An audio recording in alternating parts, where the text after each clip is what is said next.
Third part. Get into a room, a masculine voice from midair had urged them. Hurry, I'm going to reorganize the area. And before their very eyes, a stone wall the width of the corridor lowered from the ceiling, cutting the faceless figure off from the three women. 30 minutes had passed since they'd followed those directions, and nothing had happened. Apparently, the faceless figure had left. Securing her ample bosom once more in a bra and donning her beloved combat gear, Lilia stretched her shoulders. The bones creaked. I'm fine now. Doctor, that was an interesting experience, wouldn't you say? Yes, she had to confess. Naturally, Vera had never treated a noble, or a pseudo-noble, one who'd been bitten but not turned. Even though the huntress's heart had narrowly escaped injury, what seemed to be a kind of heat ray had blasted right through the woman. Yet, to the doctor's amazement, the huntress was still breathing normally, and Vera could hardly believe that Lilia's wound had half closed by the time she put her clothes back on. If this was what a pseudo-noble was like, she couldn't begin to imagine the regenerative abilities of the nobility. That a primitive thing like a wooden stake could destroy them was like something out of a nightmare. Even if we'd left it alone, it would have healed. But you have my thanks anyway, Doctor. Lilia smiled at her, seeming no different than she'd been before, or if anything, far more cheerful. She's been bitten by a noble.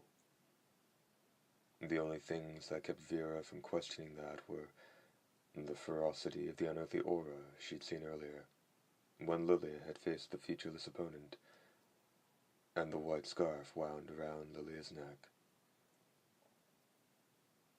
What'll become of you? Vera said, giving voice to the question that had arisen while she was looking at the huntress. It was a question that had been posed by the families, friends and lovers, of countless victims of the nobility. Lilia smiled thinly. It's a little late to be asking that, isn't it? You know full well. You don't have a problem with becoming a noble, Vera asked, unwilling to let the issue rest.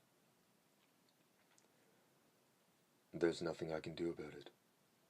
No, Doctor, in the interest of medical science, I'll tell you all about what it's like being a victim of the nobility. Think of it as my last bit of humanity, if you will. First, for the physical stuff. Well, it's a strange feeling.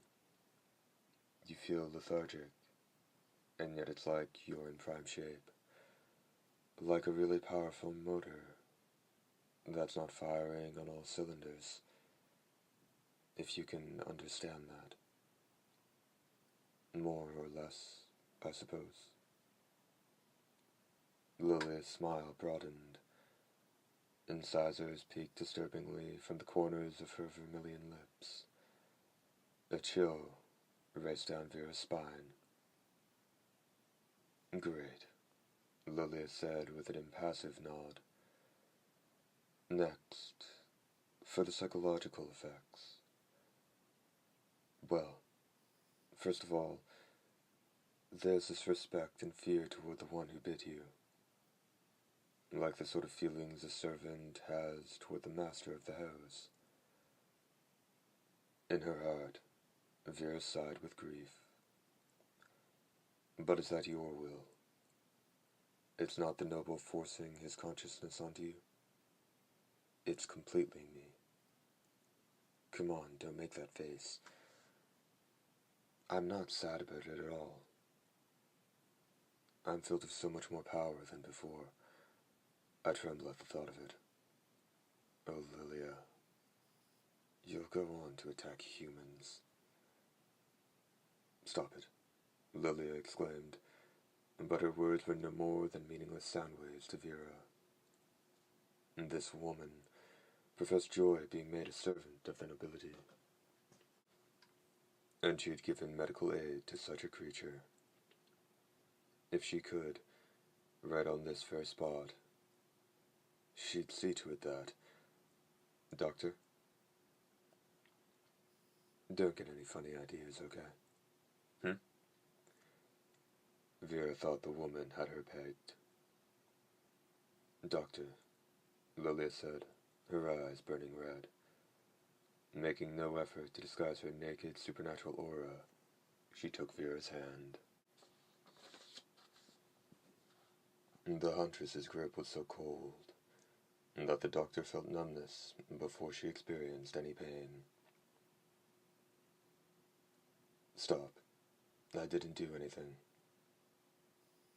The victim of a victim becomes just like them, Lilia said, her breath brushing the doctor's throat. Don't. The lady doctor was paralyzed by the greatest fear known to mankind. Becoming a noble, that meant devolving into a demon that roamed the night in search of living human blood. And this was no nightmare. It was reality, and less than 2 inches from her. Doctor. Something hard touched the nape of her neck. It slowly poked into her, in 2 spots. Stop. Vera shook from head to toe. A tiny scream rose near her ear, and moved off. What happened? Asked a masculine voice. It was that of the man with her form. I don't know. Look, said Lilia. But that's... The man's voice was tense. Your right hand exploded. Who did that to you? Never mind, I know. Know what? Vera's shaking didn't seem likely to stop. She trembled with a speed so far beyond the normal range it had injured the huntress, but she hadn't even noticed. Calm down, the man's voice said. You're an incredibly dangerous woman, it seems. There's still work that we would have you do. We won't harm you. Vera felt her tremors abating. She opened her eyes. Lilia was slumped against the wall, gazing at her. Her left hand held her right arm, which was missing its hand from the wrist down. No blood flowed from it, and the stub was charred black. Gazing at Vera, she gave her a look that seemed to say, not too shabby. Hers wasn't a very grave injury. What? What did I do? I'll tell you later. In the meantime, you can continue your doctoring. Vera shook her head. She was terribly wary. I've already done all I can for her. This is another case. Come with me, said the man's voice. But I can't even see you. You can hear me, though. Ultimately, Vera had no choice but to comply. Following the voice's directions, she left Jean's quarters and advanced down the corridor. Her terror of running into that faceless creature was beyond the pale.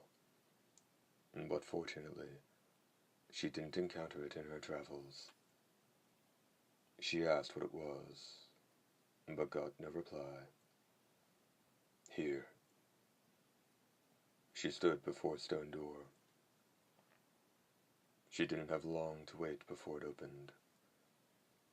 The smell of disinfectant struck her. Stepping into a room the color of a cloudy day, Vera gasped out loud and froze in her tracks. Page break. Levy was at the bottom of the hole, surveying his surroundings.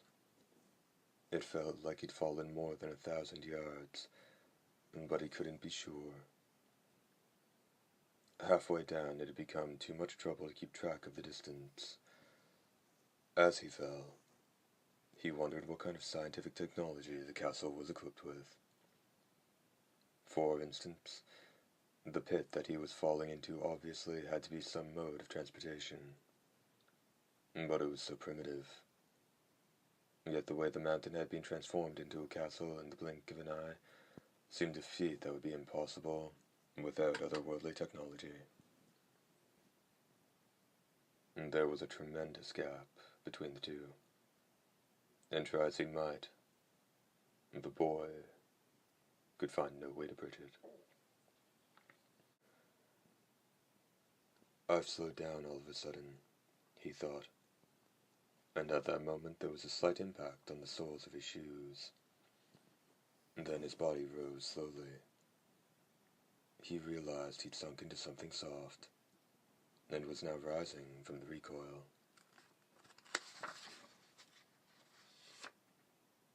How primitive, he said in spite of himself. It was the same principle as dropping something onto a sack of feathers. The thought of the bottom half of the pit, 1,000 yards' worth of feathers, nearly made Lurie laugh. The boy's heart didn't lack for courage.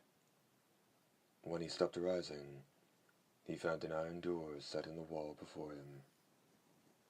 He pushed against it, and it opened easily. Stone corridors just like the others continued on the other side. All he could do was press forward. He was worried about his father, and Vera, Lilia, and Dust. Dr. Vera was kind. Lilia talked tough, but she wasn't a bad person. There was something about Dust that reminded him of his father, and he wouldn't abandon any of them. Don't turn your back on what needs to be done. That was the one principle his father had impressed upon him. What's this? He was nearly out of breath when he halted. A change had come over the smooth walls, floor, and ceiling of the corridor. Horrible cracks that took the boy's breath ran through everything, leaving the rock beneath exposed and tilting the floor up ahead of him. He climbed a fairly steep ascent to the top of a rise. Did an earthquake do this? But Lurie quickly realized it hadn't been that. At the bottom of a great cone-shaped subsidence, the far side of which he couldn't make out, an enormous dome-like tent of what could have been vinyl or metal had come into view. What in the world is that? Terror wrapped around his heart, threatening to stop it. Still, his hands and feet didn't halt. The protrusions and cracks in the rock proved useful for hand and footholds. He descended a good 500 yards. At last he understood the scale of the tent. It was roughly the size of a small pyramid. Standing 50 yards high, it was over 100 yards long. The material looked like metal. He arrived at the bottom, all the while checking his surroundings for any sign of anyone else. Lurie went over to the tent. There was no way in or out of it. Reaching for the bottom edge of the metal covering, he tried to pull it up. It lifted without any resistance. A dazzling light illuminated the boy's legs below the knees. Bending over, he squeezed through. There was no hesitation. Light enveloped him from head to toe. Countless lights supported by iron frames were brightly illuminating an object sunk in the stone floor about 10 yards up ahead. Its overall outline resembled the planet Saturn stretched out horizontally. Only it wasn't a ring that surrounded the elliptical craft. It was a disk. Both the craft and the disk were twisted at the point of some long ago impact, crumpled, and looking like the slightest push would make them squeal like an accordion. With one glance, Loree noticed that the crumpled portion of the top of the craft gaped open. About 60 feet up, the saucer was connected to the ground by what looked to be a simple elevator. When the boy approached it, the stench of oil struck him. Apparently it used an old gasoline-powered motor. At the very least, when this craft crashed here, the nobility of civilization could manage no more than this. Locating an operating lever on the side of the greasy motor, he gave it a pull. It began to whine. It performed just as it had 10,000 years earlier. In light of the restoration that had taken place in the castle, fixing up one small motor probably hadn't been a problem. Getting into a box with an iron mesh bottom, Loree pushed a button set in the wall. With a raspy sound, the elevator began to climb. Moving at considerable speed, it soon reached the top. From the elevator door to the crumpled front of the craft, iron plates had been laid out. More than thought of how much effort had been entailed, it was the thickness of the saucer skin Loree saw during his ascent that made his eyes bug in their sockets. It was like gold leaf. It was less than 4/100ths of an inch thick. Forget what would happen if it collided with something. It seemed as if the approach of a candle would be enough to melt it like lead. Yet it felt overwhelmingly strong beneath his feet.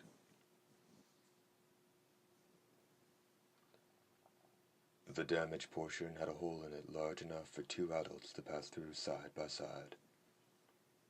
Halting, Loree fought to control his breathing. Fear of the unknown and unmistakable excitement burned in his chest. Sufficient light filled the damaged section of the interior. Apparently the crew's sense of sight didn't differ greatly from that of human beings.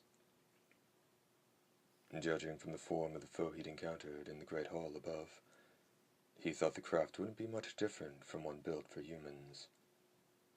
And things were pretty much as he expected. The passageway and walls were made of the same material as the saucer, which didn't seem incongruous. However, the tilt of the craft was steep, and Loree quickly abandoned plans to climb up higher. As there were no handrails, he kept both feet planted firmly and followed the passageway lower, descending into the nose of the craft. Something strange happened after the boy had gone a few yards. It felt as if his body was being pushed against the floor, and the instant he realized the truth, the mystery of it was solved. It's creating artificial gravity, Loree thought, standing up straight. His body was at an angle, but it stood perpendicular to the floor. Even after 10,000 long years, this thing still worked. The computer that ran the craft had begun to create a comfortable environment for the new crewmen that had boarded it. It came as no surprise there were signs of terrible destruction where it sank into the ground, with the walls cracked or utterly crumpled. It seemed unlikely Loree would be able to advance any farther. On the right wall of the corridor he spied what appeared to be an elevator. There was a switch to the right of it. Though he pressed the up button, nothing happened. Down, that one lit up red. Another door into the unknown opened. The boy's body trembled. His eyes were agleam. There was no switch inside. The walls and ceiling were made of a material that might have been either glass or plastic.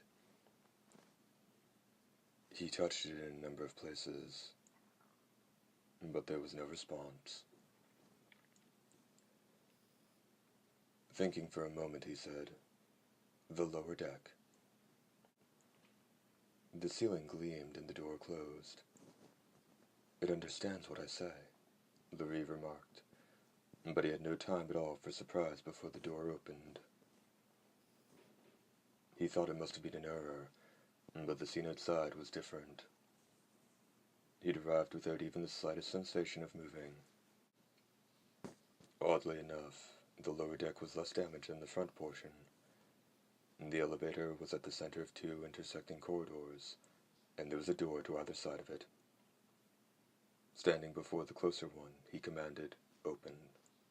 It opened. Taking a cautious peek inside, Lurie gasped. Something hot bubbled up beneath his feet, and his body quaked violently. Chapter 2. End.